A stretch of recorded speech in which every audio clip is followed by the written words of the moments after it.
ये कहानी है सिंध की मिट्टी से जन्मे एक बेटे की।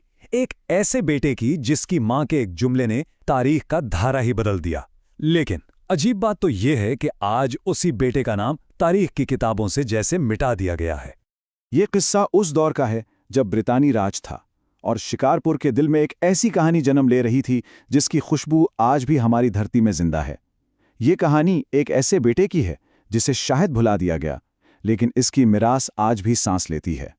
ओडोदास ताराचंद शिकारपुर का एक बहुत ही अमीर और कामयाब ताजिर। उसके पास दौलत की, खुशहाली की कोई कमी नहीं थी, लेकिन उनके घर पर एक बहरान दस्तक दे रहा था। ओडोदास की मां शदीद बीमार पड़ गईं। शहर के सबसे बेहतरीन हकीमों और डॉक्टरों को बुलाया गया।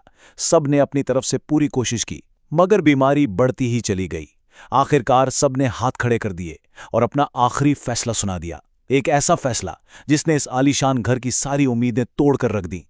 डॉक्टरों ने साफ कह दिया कि उनका इलाज सिंध में मुमकिन नहीं, उन्हें फौरन बॉम्बे ले जाना होगा। बस ये सुनना था कि बेटे ने एक लम्हा भी ज़ाया नहीं किया।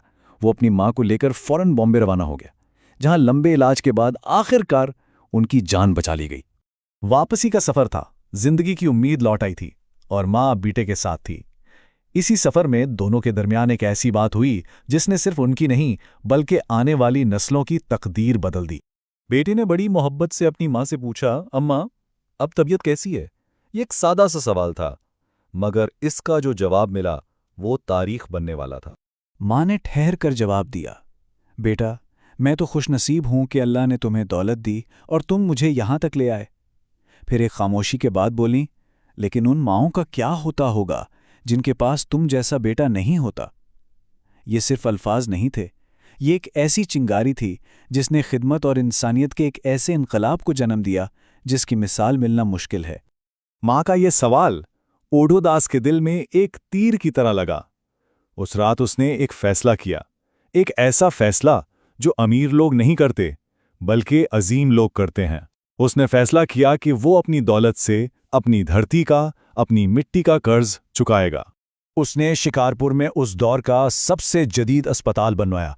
इसका मकसद सिर्फ एक था, गरीबों का मुफ्त इलाज, और ख़ास तौर पर उन माँओं की खिदमत जिनका कोई सहारा नहीं था, ताकि सिंध की कोई और माँ इलाज की कमी की वजह से दम न तोड़ दे।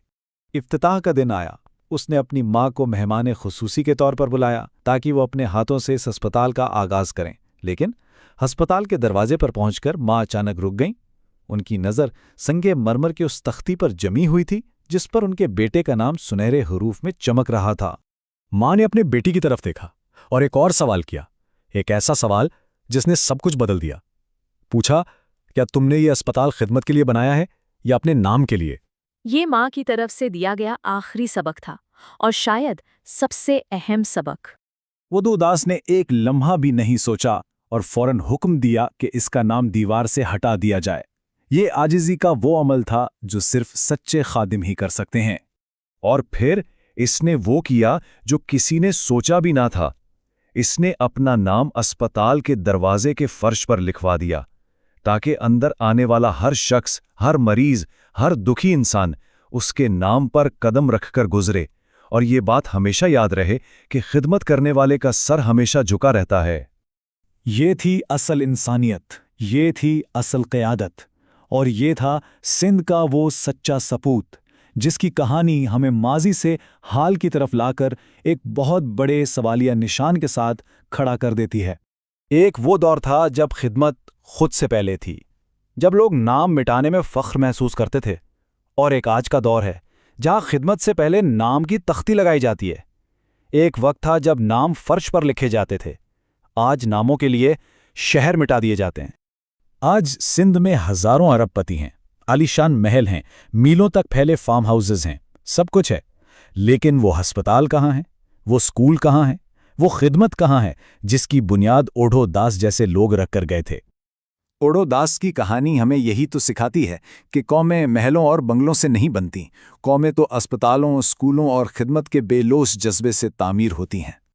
और सबसे बड़ा सबक यह है कि असल नाम दीवारों पर नहीं, दिलों में लिखे जाते हैं। शायद आज सरकारी कागजों में ओडोदास का नाम गुमनाम हो, मगर सिंध की तारीख और यहाँ के लोगों के दिलों में वो हमेशा जिंदा रहेगा। तारीख याद रखती है, कुछ लोग मरकर भी अपनी खिदमत की वजह से जिंदा रहते हैं। सवाल सिर्फ ये है कि जब हम नहीं रहेंगे तो हमारे नाम कहाँ लिखे जाएंगे? संगमरमर की ठंडी तख्तियों पर या लोगों के धड़कते दिलों में?